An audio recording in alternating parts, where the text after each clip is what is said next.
Чувашский национальный конгресс почти 30 лет укрепляет связи с диаспорой. Общественная организация связывает более 100 национально-культурных объединений в российских регионах и за рубежом. Местные отделения созданы в каждом районе республики. На Большом съезде Конгресса произошли кадровые перестановки.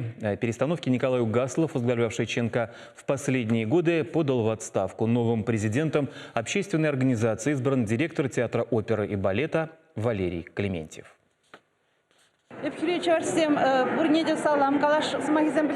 Родной язык не знает границ. Чувашская речь звучит во всем многообразии. На Большой съезд Конгресса приехали земляки и представители диаспоры из разных уголков страны. Каждый из них вносит огромный вклад в сохранение национального языка и культуры в своих регионах, а также знакомит представителей других народов с чувашскими традициями. Сохраняется чувашский язык, мы ее преподаем в школах. Массиногорская – это Зиминский район, Джогино – Тайшетский район.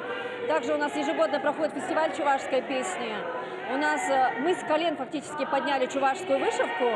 У нас на сегодняшний день появились свои мастера по чувашской вышивке. Активно работаем с агентством по развитию туризма Чувашской республики.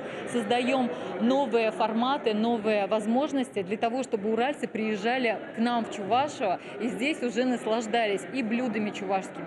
Узнавали, что это такое. Чувашский национальный конгресс создан в 1992 году. Общественная организация объединила людей, которым не безразлично будущее народа. Оно напрямую зависит от знания языка, сохранения культуры и традиций, взаимной поддержки. По последним данным, Чувашия занимает 5-е место в России, но численность народа снижается из года в год. Сейчас самое время принять участие в переписи населения и пройти своеобразный тест на национальную зрелость, напомнили делегаты съезда. 4-я титульная нация была, сейчас 5-я.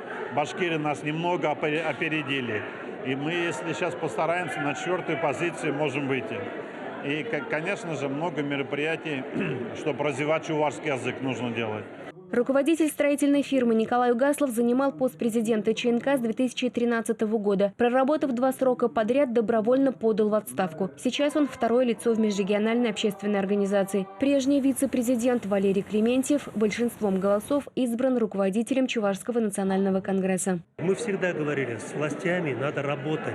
Работать не просто критиковать. И мы должны быть и помощниками. Мы должны координировать нашу связь с регионами, с районными отделениями нашими. Но мы видим, что руководство и Чувашский национальный конгресс здесь в тандеме работают. Мы не занимаемся политикой, мы занимаемся сохранением языка и культуры чувашского народа. Сохранить язык и развивать культуру помогают грантовые проекты. Национально-культурные объединения в регионах активно пользуются этой поддержкой. В Чувашском национальном конгрессе, в свою очередь, планируют привлекать в свои ряды больше молодых людей. Ирина Николаева, Марина Корягина, Михаил Солин. Вести, Чувашия.